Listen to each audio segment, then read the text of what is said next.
Good morning, peoples. Or actually, I'm in Asia right now. It is my morning and it is your evening. Okay, so let's jump in here on Roundhill, our weekly payers. Um, and let's take a look. Let's start with XDTE. Kind of a low payment. We see it here in the yellow-orange color. I guess it's more orange. 15.1536. So less than 15 and a half cents. That's a yield based on the current price of 53.12, which week to week, right? Since these are weekly, I just post the price at declaration, right? So declaration is 12:10 on Wednesday. It's already 12:11 over here in Asia in the morning, and your evening on 12:10. So the actual declaration date on all of these is 12:11. So anytime, if you buy anytime on 12:11, aftermarket is risky. Some brokers give you credit in the aftermarket, but I wouldn't guarantee it. Always try and get your buy-in.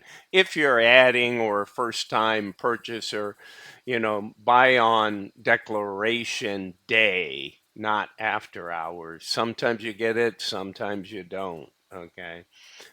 X date is 12/12. And then the pay date is this Friday, Friday the 13th. Okay, so kind of a lower yield. I looked through here and we had to go back a ways to get down to 15 cents, right? Sometimes I highlighted a similar price. These are old highlights. So here's an 11, here's a 16, a 13. This is back in June, right? But as you can see, sometimes they're quite high. So these really do vary on what the market gives you. Here's another under 15, right? So there's only 3 or 4 payments around that. Now, these again for you that track these, we don't have enough to update the next month. But what I did on these more fancy charts is I went in and said, okay, if you pay weekly, there's 52 weeks a year. If you divide that by 12, you get 4, and then you end up with 3 left over, right? 4 times 12 is 48. Sorry, 4 left over, 52. So every third month you get an extra payment. So I highlight those in green. Green being, hey, we got 5 weeklies paid in that month. And then you see it down here, April through October, right? And then it starts to get where you slice um, the item, because you start to get pay dates sometimes. And this, you get a pay date here, even though this declaration was done in October, the actual pay date was 11/1. So do you count that as October? Do you count, that's like a choice of what you want to do. And I think what I did in this instance is I had already counted it in October and let that be the 5-month payment. So then I showed the 4 months in that. And again, you can slice it a couple of different ways. It all works out in the end. But most of you that have been in the weeklies for a while are aware of that, right? This whole phenomenon that you get more that way. And I know over at YieldMax, when they converted like their YMAG and their YMAX are weeklies, but if you look at the group, all of the others are monthly. Why? Because you can really only pay weekly on these funds, which are typically indexes, all indexes, that they can write daily options. So by collecting income on a daily basis by writing an option, then at the end of the week you have enough money to pay out. So YieldMax has so many single stock funds that those are still monthly, and only YMAG and YMAX are weekly, right? And YMAG is the Magnificent Seven, and then YMAX is all of the single stock fund. So they're just rotating around, paying him on a different schedule, and that creates weekly pays for YMAX and YMAX. I thought I'd just remind people, if you're in Roundhill, that's not really the situation, right? They go on XDTE, QDTE, and RDTE, which are the S&P 500, the X, right? So we just covered the 15%. So one of the lower payers, just FYI, let's go down here to QDTE, okay? Also a lower payment, right? Let's go through these. And I'll find you the first one. Probably that June window is going to be since before we see that kind of a payment. Oh, yeah, there is your June window, right? Let's make this guy yellow here. So there's a 14-cent payment. And let's see if there's any other lower ones toward the end. Oh, here's a 9-cent payment, right? Okay. So only like 2 payments in that ballpark of that. It's easy to miss. But yeah, just lower payments, right? And we weren't down a lot. You can look at the numbers here again. 18% yield. So the QDTE, the NASDAQ 100, is one of the higher yielders. RTT, so QDTE and XDTE, if you look at my summary, and we're going to go to that in a minute, have been out there for a while. So those guys have a long track record, 272 days, something like that. I track all that, right? Because anytime you want to convert your yield to an annualized yield, you got to know how long it took you to get paid and then extrapolate that into a 365-day base, right? And so remember what I track, and I'll get to it. I'll go over that in a minute. So 15% yield, 18% yield, down 11 cents on $42 price, down 21 cents on a 53, right? So 15 cents, you can see it's only a 15-cent yield because the higher value, right? This is an 18% yield. Let's look at the winner.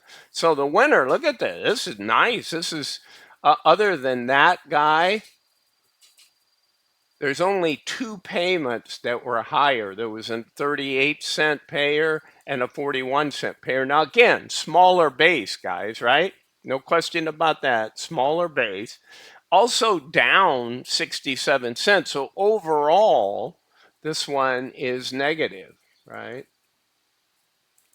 Minus 36. Let's make sure I'm doing, yep, 88. Oh, I want that on 88. Yep. Nope, it's 89. That's correct. Okay, so on 89 it is losing 36 cents, and this guy has lost 268. But look at our S&P 500. Our XDTE is still $1.06 up. So those matter. Well, where do they matter? Let me show you that in my summary. This is where the meat and potatoes. To me, this is the value. Anybody can just go say, hey, what was the dividend? What was my yield, right? But again, you have to figure it on when you invested. The money is not important. It's the process. So currently, or sorry, at inception, which was 3737 on the S&P and on the NASDAQ 100 indexes on the weeklies. They've always been weeklies here at Roundhill. RDTE didn't come out till 9/10. So now you're 3 months into that, right? 42 days. Sorry, 42 was the inception price. So how do I do all of the math that I do? So 52.46, so we have to have an inception price. Sure, if you went out and you bought it at a different price, you can build your own sheet or use Snowball or use something out there, right? I just do it the old-fashioned way. I put in the formulas. So here's our total dividends across the 3 funds. You'd expect this to be smaller. So on the S&P 500, it hasn't paid as much money, and it's on a lower price. So this was at inception 46, this was 52. But if you look at the current price, we're at least ahead of the game. So the whole time since 3.7, the S&P 500 Roundhill Index is up 1.26. Okay. Well, that's over 279 days out of 365 days.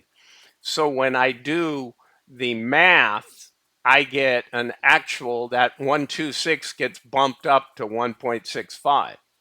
So you get a little bit more. This 46.44 that's now 42.94, we call that NAV erosion, NAV reduction, NAV loss, right?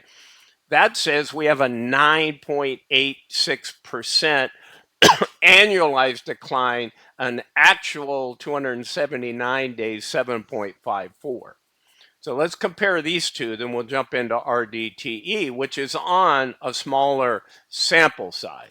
So that says to me, my actual dividend return, who's the best yielder? Well, $11 is a lot better than $8.96, and it's on a lower price.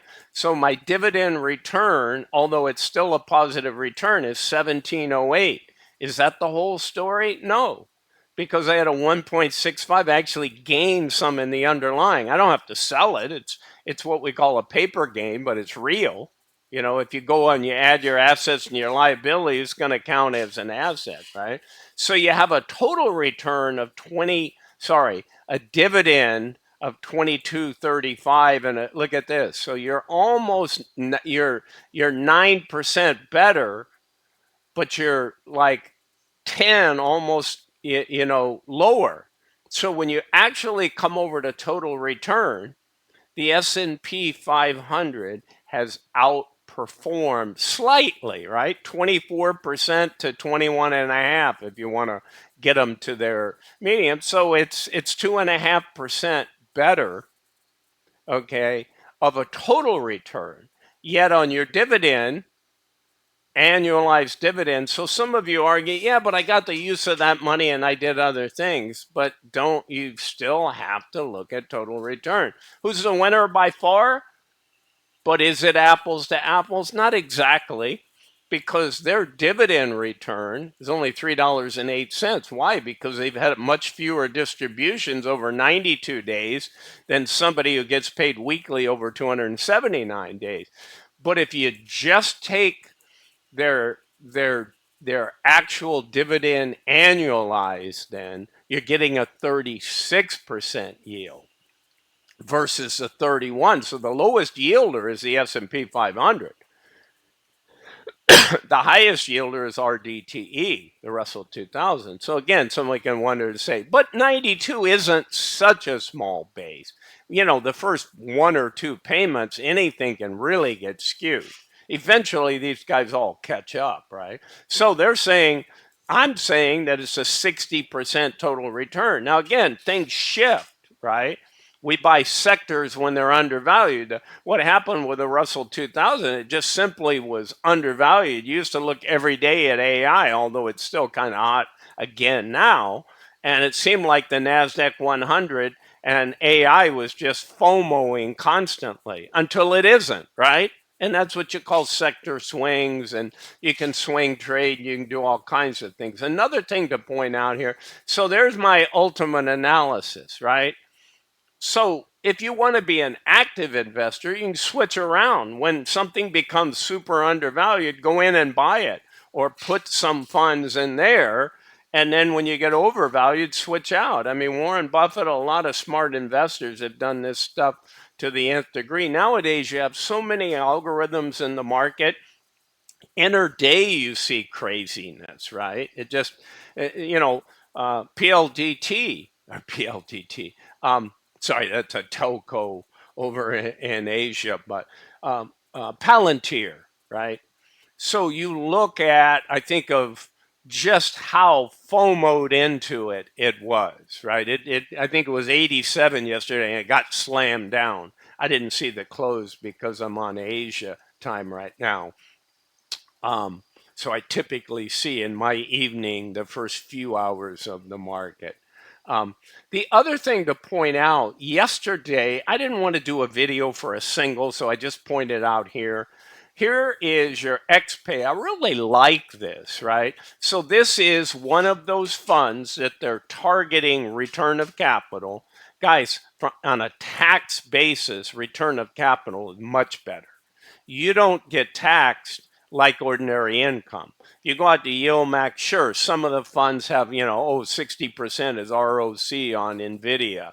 NVIDIA, I read the other day, but they all vary and they all perform and they have to do these calculations. But it's easier on your index funds when it's based on an underlying index because they can do, daily options. So this XPay is targeted for primarily ROC. So if you're in a taxable account, you don't get taxed as ordinary income. Well, when I was in my peak in YieldMax and I was pulling in very large payments on a monthly basis, and Misty and Coney and a lot of the stuff that I was liking, I had immense income. I had more of it in my non-taxable, but even my taxable, I had to really maneuver and get out of some of the taxable. I'll still find out what some of the ROC is going to be in those because I made a lot in Misty and had it in 3 different accounts. But in my taxable was the one I was worried about. So ROC, return of capital, is not treated as ordinary income. But what will happen is a percentage of the income will be treated as ordinary income. So you just figure out how much is ROC and YieldMax and Roundhill, and they'll all give you annualized stuff. And we're getting into that season where you'll know before long. So this XPay is where I'm getting at. This guy had an inception price of 57.3, kind of an interesting fund. So they came out and said, okay, this could change based on the underlying asset. I think it's based on the S&P 500. I have to go back and look.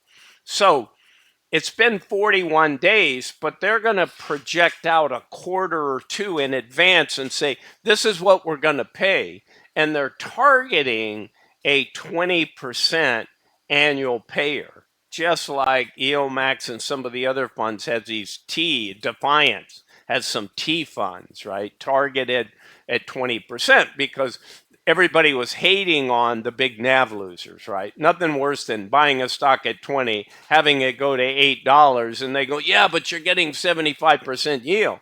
Well, yeah, but you're getting 65% NAV loss. So what did your real yield? 10%, right? That's why I do these up here. Look at your dividend return, then you get an annualized. So did you have a gain or loss? Over here, then you annualize that, right? So this one had 36.70 and 23. That's why it's 60. So it's winning on both fronts, right? At $42 inception, currently 44.50. So on an annualized basis, because that's only a 92-day sample, that's 23. So these numbers are justifiable, real numbers. This guy is coming out, and it just had yesterday its second pay date declared for XPay. So we already knew what it was going to pay, right? It's going to pay 97.2333, almost $1 on something that came out at 57.3, and look at it now, it's moved up. Why is this guy showing 52% on this? Because it's saying if every payment, we already know what the payment amount, but if you're going to gain 4.31% over 41 days, your gain or loss is 38%, right? These are just your yields when you add them up. So this one is really worth watching, and I haven't figured out how far they're going to declare ahead. So they're going to come out soon, at least through the first quarter, the first 3 payments, I suspect. They might even say the whole year is going to be targeted at 92, 98, 101, whatever the amount is, right? And then they might have to back off. Let's say the S&P sold off 25% sometime during the year, and it's an S&P 500. Again, I'd have to look. But then they could come out and say, okay, we've been giving you a return of capital, but we got to reduce that. So there's no guarantee in life, but I really like how the fund's structured. All right, guys, this is Bruce with Targeted Wealth Creation. Again, this is not financial advice. I'm not a financial advisor. Hope you enjoy this. Let me know if something else you want to see here. All right, guys, got to go for now. Have a great evening ahead, and I'll be back with Yield Max, and I'll be back with Defiance weeklies as well. Okay, bye for now.